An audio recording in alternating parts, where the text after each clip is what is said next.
Give us your parking ticket stories, your traffic warden stories, your fines stories. But joining me now is Scott Dixon. Scott runs the Complaints Resolver Facebook page and website, and we're going to get information now which I think you'll find very valuable. Scott, good morning. Good morning, Mike. So I've already got a message for you of scam text messages which say you have a PCN and try and divert you to a dodgy site. This is from Brian in Glazebrook. Said, can you confirm PCNs are not sent by text? Yes, and I've received the same text message myself recently, and it's a scam that's going far and wide, Mike. And essentially, the text reads along the lines that you're going to be banned from the roads, and it uses jargon that you just wouldn't align with that sort of scenario. Like the one that I got refers to lawsuits and DVSA, and nobody's going to ban you for driving on the roads, and nobody's going to send you a text message for parking tickets either. So my situation in terms of parking, I've obviously had parking fines in the past. I challenged signage once because the signage, you couldn't actually read it. It was on a pole. You had to have really good eyesight to have read it. I challenged it. They refused the challenge, and I re-challenged it because I said, look, and I took a photo. You cannot read this sign.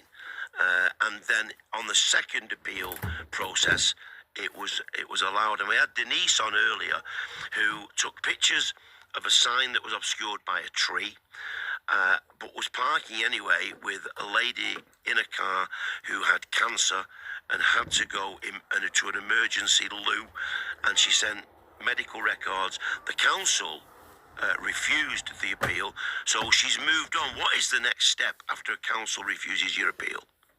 Well, I listened to your caller, and it's shocking. This falls under the Equality Act 2010, so it should be just upheld. And disabilities are not always visible. Cancer, multiple sclerosis, long COVID, these all fall within the Equality Act 2010, and this ticket should be cancelled immediately under that legislation. So I would email the CEO and just go straight to the top table and cite that. And the signage was inadequate, and also the lady is terminally ill, and just get it cancelled. It's ethically, morally, and it's just completely wrong. I was talking earlier, Scott, and I'd love you to qualify this for me if necessary, that to get a demand for payment from parking on private land, that's not a parking fine. I thought it was a request for payment. What's your thoughts on that?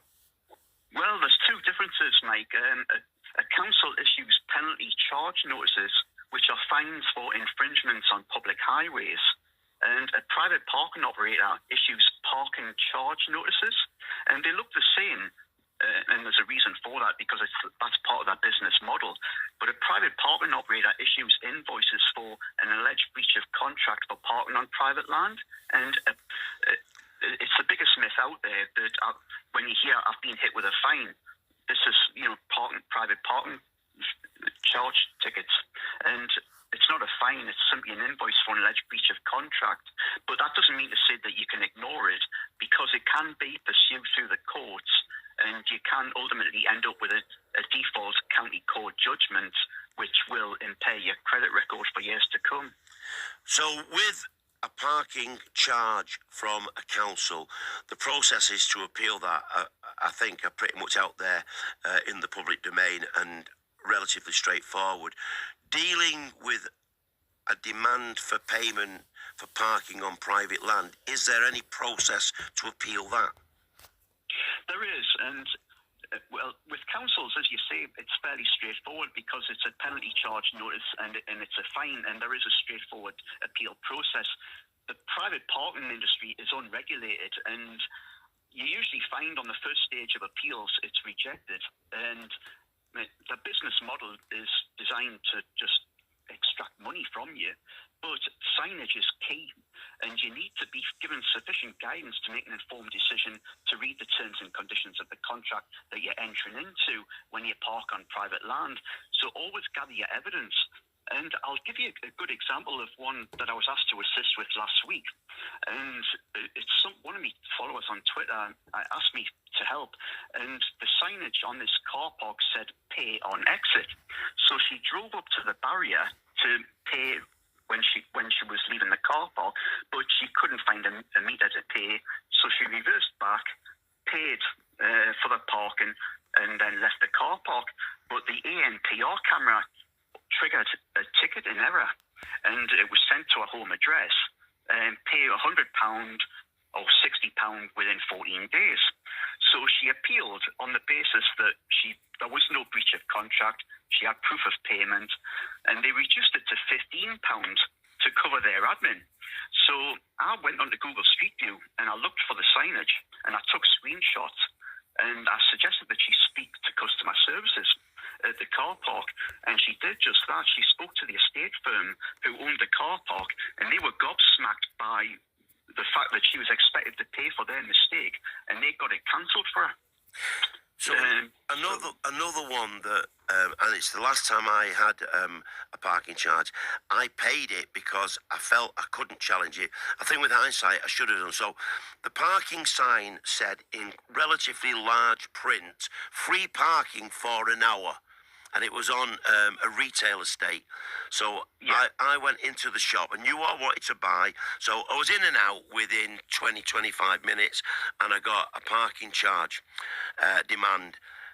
Going back, and I literally went back to the car park, underneath the 1 hour free sign in small print, you had to actually still get a ticket from the machine for free parking. And that was the bit that I didn't see. Well, signage needs to be clear, and obviously in your case it wasn't. And I would have taken the view that there was no breach of contract, because